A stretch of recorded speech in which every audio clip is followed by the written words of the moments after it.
परम मित्र हैं श्री बागेश्वर वाले महाराज जी का फोन आया कि आज हम पहुंच रहे हैं वहां पर सीकर। मैंने कहा आप बिल्कुल निश्चित पधारें महाराज जी, दास तो अब प्रस्थान कर रहा है। तो फिर मित्रता में जो होता है वही हुआ। आम पाम 100 साल की कुट्टी, ना तुम हमें जानते ना हम तुम्हें जानते, कोई हमारी पहचान नहीं। अरे मैंने कि ऐसे तो नहीं।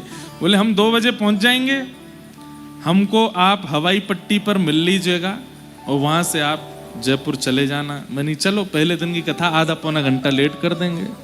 अब हम हवाई पट्टी पर खड़े हैं, उनका जो प्राइवेट हवाई जहाज है वो उतरा वहां 4 बजे। हम 3 बार तो मैंने कि भैया हम चलें, अब चलें, वहां पे लोग बाग प्रतीक्षा कर रहे होंगे।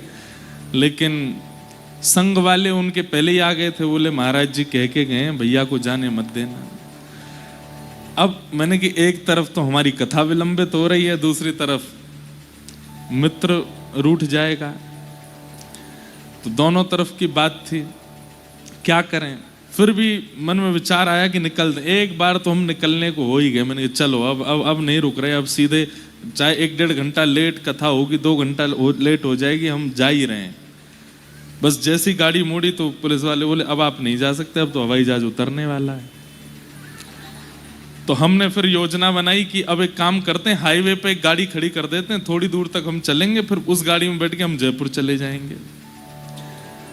महाराज जी आए, बैठे गाड़ी में। अब उनके संग तो सुनामी चलती है ना, तो जैसे तैसे हम निकले। तो हाथ पकड़ के मैं गाड़ी चला रहा था, तो मैंने कि थोड़ी दूर महाराज जी रहवासा यूं मुड़ जाना है, तो मैं वहां उतर जाऊंगा, आप चले जाना, हम सीधे जयपुर निकलेंगे।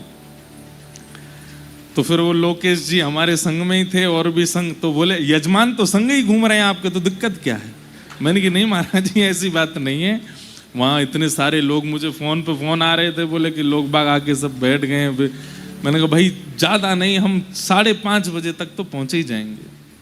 अब उन्होंने हाथ पकड़ा, बोले कि देखिए ये हाथ जो हम दोनों ने पकड़ा है ये आज छूटने नहीं पाए, जिसने इसको छुड़वाया फिर वो हम दोनों की मित्रता तोड़वाने का भागीदारी होगा। बातें यहाँ तक होने लगी, हमने खूब हाथ पांव जोड़े। मैंने महाराज जी आपके जैसे श्रोता नहीं है हमारे, मैंने कि आप तो आओ 10 बजे तो भी बैठे रहेंगे, मैं हमारे तो बेचारे, हमें पता है ना सब ज्यादातर युवा हैं, कोई घर झूठ बोल के आया होगा, कोई देखो ये जितने हंसे सब झूठ बोल के आए हैं कोई घर झूठ बोल के आया होगा, कोई अपने मित्र से झूठ बोल के आया होगा, कोई बेचारा बस में लटक के आया होगा, कोई ऑटो कर, कोई किसी से लिफ्ट लेके आया होगा और बस कह ही रहा होगा बस अभी आने ही वाले महाराज जी, 15 मिनट और रुक जाओ, 10 मिनट और रुक जाओ। कई होंगे तो छोड़ छाड़ के चले भी गए होंगे, बोले तू बैठा रहे यहाँ पर, तेरे महाराज जी तो आ नहीं रहे। तो हमने सब बात बताई, बोले मंच पे हमको बैठा के आप चले जाना। मैंने कि आपको मंच पे वहां हजारों की भीड़ है।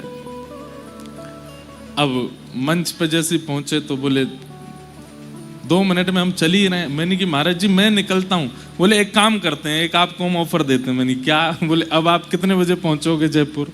मैंने कहा मैं अब निकला तो 7 तो बज ही जाएंगे। तो बोले हम आपको अपने हवाई जहाज से छोड़ देंगे जयपुर, चलो। अब हम लोकेश जी को देखें, लोकेश जी मुझे देखें। मैंने कि क्या करें, अभी हमारे ग्रंथ भी नहीं आए, वो रास्ते में ही हैं। एक स्वरूप होता है कि भाई व्यास मंच पे जाने से पहले हम कटी स्नान करते हैं, हाथ मुंह धोते हैं, एक पूर्ण स्नान जैसा होता है, व्यवस्थित होते हैं, उससे पहले मौन रहते हैं, तब जाके मंच पे बैठते हैं।